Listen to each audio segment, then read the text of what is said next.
बिस्मिल्लाहिर्रहमानिर्रहीम। अस्सलाम वालेकुम। आज मैं आपको मिस्टर चिप्स का चैप्टर 14 पढ़ाने जा रही हूँ, सेकेंड डे का। इसमें अगर देखें तो बिल्कुल फर्स्ट पैराग्राफ में हमारे पास क्वेश्चन आता है कि how did mister Chips feel when he rejoined Brookfield.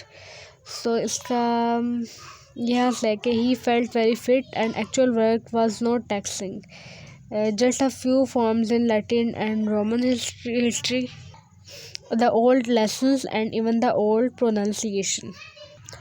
यहाँ तक लिख के और उसके बाद for the first time no the actual work did not tired him, he felt very happy for the first time in life, he felt himself necessary for Brookfield, he had sublime feelings। ये 3-4 lines जो मैंने आपको बताई हैं, ये आपने यहाँ तक करने के बाद आपने ये लाइन्स लिखनी है ताकि आपका क्वेश्चन कंप्लीट हो सके। नीचे आ जाएं तो आता है कि OTC एक जनरल क्वेश्चन है, यहाँ एक कॉन्सेप्चुअल क्वेश्चन के लिहाज से आ सकता है कि what is OTC, what do you know about OTC, या फिर what do you know about OTC, what was Brookfield school OTC। So, OTC stands for Officers Training Camp in 1915. The Brookfield School OTC spread fast as it was the period of Second World War। बिल्कुल last second last paragraph में आ जाए तो एक question ये है कि what was Chips jokes about abhorrendum, या फिर ये क्वेश्चन आ सकता है कि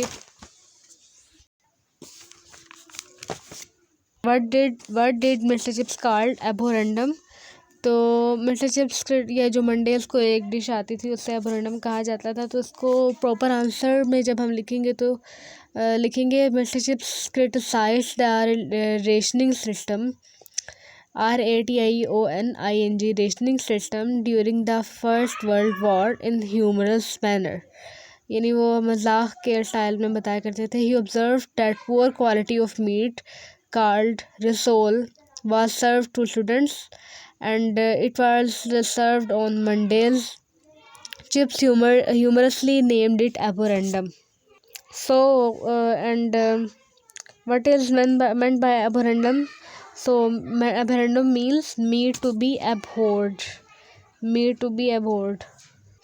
सो एक और क्वेश्चन यहाँ पे लास्ट पैराग्राफ में देखें तो आएगा कि when chips became acting head of Brookfield, when Chatris fell ill during the winter of 1970 and again for the second time in his life Chips became acting head of Brookfield। यहाँ पे देखें इस page पे तो सबसे पहले तो जिक्र है what happened to the Chips when on Sundays he read the names of dead and what did people think about it। So you think about what did people think of him। He read the names of those who were killed in war। Sometimes he was in tears over it। So एक तो ये है, और दूसरा people का क्या, लोगों का क्या रिएक्शन था।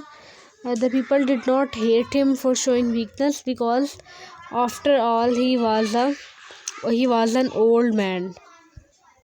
फिर इस पैराग्राफ में देखें तो मैक्स स्टीफल का जिक्र है, जर्मन मास्टर था। तो ये आ सकता है कि who was Max Staefel, give the introduction of Max Staefel, या what do you know about Max Staefel.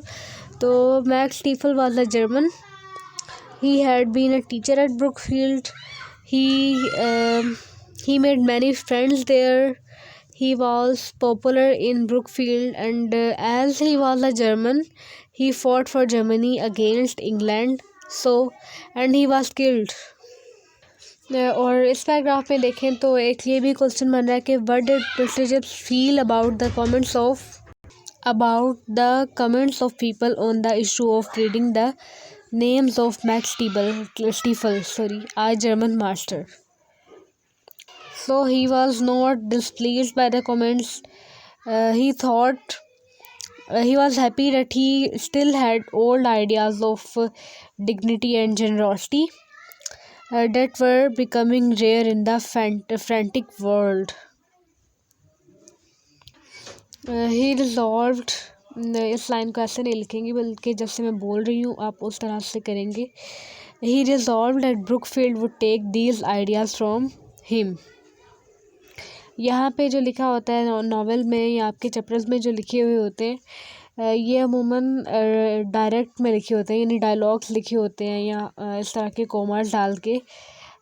तो हमें तो इनडायरेक्ट लिखना होता है, यानी अगर यहाँ पे मी लिखा है तो हमने क्या लिखना है यहाँ पे, ये मतलब जब ख़ुद अपने बारे में बात कर रहे हैं तो हमें हिम लिखना है।